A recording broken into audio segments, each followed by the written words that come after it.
중요한 것은 IB 교육과정입니다. 이 수업 방법을 보면은 바로 조사 탐구 토론 글쓰기 발표 프레젠테이션질의 응답순으로 이어집니다. 그래서 IB 교육과정은 집어넣는 교육이 아니라 꺼내는 교육이라고 합니다. 그리고 결과보다는 과정을 가르치는 교육이고요. 문제 해결력보다는 문제 발굴력 즉 문제 발견력을 더욱 중요하게 생각합니다. 또한 남의 지식을 소비하는 지식, 소비자가 아니라 지식을 생산하는 통찰력과 독창성이 우수한 지식 생산자를 키우는 교육입니다. 그리고 현재의 직업에 취업을 준비하는 교육이 아니라 미래 직업을 창출할 역량을 기르는 교육으로 선진국에서 보편화된 창업가 정신을 가르치는 교육입니다. 챗GPT 시대에 더욱 주목받는 교육인데요. 바로 토론하는 아이들이 그동안 제시해온 학습 방법이자 학습 목표라는 점에서 의미가 매우 큽니다.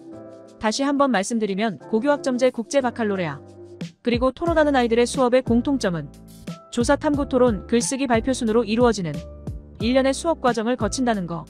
남들이 독서에만 매달릴 때 토론하는 아이들은 2003년도부터 토론 학습 불모지인 논술 교육 시장에 이런 국제 바칼로리아식 수업 방법을 도입하고 제시했던 점에서 자부심이 큽니다. 중학교에 가게 되면 가장 먼저 부딪히는 게 수행평가입니다.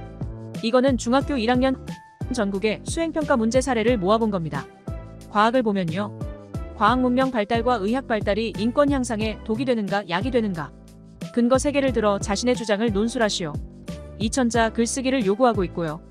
그 다음 기술은 미래의 생명기술 발달, 우리 생활에 미칠 영향을 논술하시오. 조건 6가지를 모두 충족해야 합니다. 1500자 내외를 요구하고 있고요.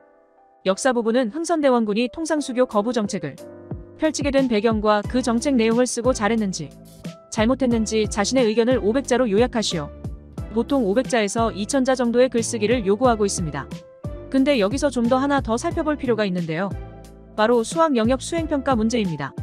방정식에 관해 이미 익힌 사실을 기초로 실생활에 적용할 수 있는 내용을 포함하여 이야기를 만든 이야기에서 문제의 요소를 찾아 문제를 제시한 후 해결에 시간 내에 작성하시오.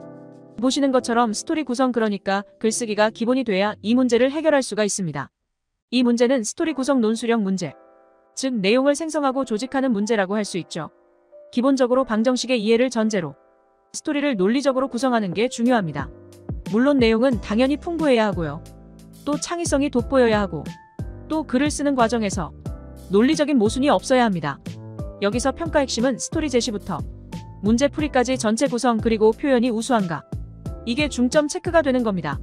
또 이후에도 수학에서 보면 일부 지역에서 소수를 시로 표현하는 문제도 있었습니다. 소수는 잘 아시듯이 2, 3, 5, 7, 11과 같이 1과 자신만의 수로 나눠지는 건데 이런 수를 시로 표현하라는 겁니다. 이렇듯이 글쓰기 실력이 수행평가를 좌우하는데 문제는 대다수 학생이 1학년 정도에서 이 정도 글쓰기와 문제 해결이 쉽지 않다는 겁니다. 평소 이런 유형의 글을 많이 써보지 않은 아이들. 이런 문제를 접하게 되면 완전히 멘붕 상태가 되는 겁니다. 이걸 집에서 해올 수가 없기 때문에 그렇습니다. 내신 점수에서 40에서 50%를 차지하는 아주 중요한 수행평가인데 이 상위권 아이들은 기본이고 특히 중위권 아이들에게는 수행평가 비중이 매우 큽니다. 근데 문제는 중학교에 부딪혀서 글쓰기 공부를 한다고 해도 이런 부분들을 해결하는 게 어렵다는 겁니다. 그러다 보니 중학교, 고등학교 올라갈수록 수행평가 때문에 좌절하는 학생들도 많죠. 등급이 왔다 갔다 하기 때문에 그런 겁니다. 따라서 어려서부터 평소에 이런 유형의 글쓰기 훈련을 써야 한다고 말씀을 드립니다. 지금 보시는 화면은 IB 디플로마, 아까 말씀드린 국제 바칼로레아 고등부 인증 과정입니다. 이 과정을 통과해야만 고등학교 졸업 자격이 주어지고 대학에 갈 수가 있습니다. 일단 수능과 IB 디플로마 문학 수능 차이를 한번 보십시오. 수능은 우리가 익히 봤던 유형이죠. 제시문을 주고 적절한 것은 적절하지 않은 것은 오지 선다형이 문제가 되겠죠. 근데 IB 디플로마 문제의 경우는 글쓰기를 요구하고 있다는 거죠. 보시는 것처럼 모든 사람들처럼 문학가들도 서로 상반되는 가치관을 가지고 있을 수 있고 이러한 가치관이 그들의 작품에 나타나기도 합니다. 적어도 2명 이상의 문학가가 상반되는 가치관을 그들의 작품 속에 어떻게 반영했는지 서술하고 자 조건을 주었죠. 서술하라고 했습니다. 어느 입장에 동의하는지 논하십시오. 논술하라고 했죠. 수능 문항하고 IB 디플로마는 엄청난 차이가 있죠. 선다형 문제와 자기 생각을 묻는 문제가 확연히 다르죠. 2025년 전국적으로 전면 시행된 고교학점제 수업이 바로 이 IB 과정과 거의 유사하다는 겁니다. 이런 IB 과정에서는 학생 스스로 주제를 탐구해서 적어도 4000자 글쓰기도 할 수 있어야 합니다. 거의 소논문 수준이죠. 또한 수업 시간마다 진행되는 토론 발표도 학생 주도로 이루어지고요.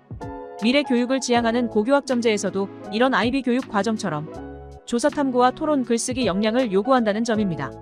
어려서부터 논술식 사고 습관과 토론 글쓰기를 체화해야 하는 이유입니다. 결론을 말씀드리면은 어려서부터 이 IB 유형 학습에 익숙해져야 한다는 겁니다. 아이들의 지적 수준을 높여주는 교육 시스템이기 때문이죠. 최근 IB 교육 과정에 관심 갖는 학부모가 많이 늘고 있습니다. 예상을 넘어서 우수한 지원자가 많다고 그래요. 간혹 현재 정시 40% 이상 유지 또는 논술을 축소해라. 또 최저 점수 적용을 강조하는 이런 상황에서 IB 과정 졸업자가 대학 입학을 어떻게 할까? 걱정하시는 분이 계실 겁니다. 이제 걱정하실 필요 없습니다. 이런 우수한 인적 자원을 대학에서 안 뽑을 리가 없습니다. 고교학점제와 IB가 어떤 형태로든 대학 입시 변화를 가져올 것으로 보고 있습니다. 첨언하자면은 최근에 이미 여러 가지 형태로 IB 교육이 대학 입학과 연결될 수 있는 그런 방안들을 제시하고 또 모 의원은 이걸 입법 발의를 하겠다라고 얘기를 하더라고요. 그래서 이 상위권 일부 대학에서는 이 정시보다 학종으로 학생을 많이 뽑으려고 하는데 이때 IB 과정이 상당히 많은 역할을 할 거라 이렇게 예측할 수가 있습니다.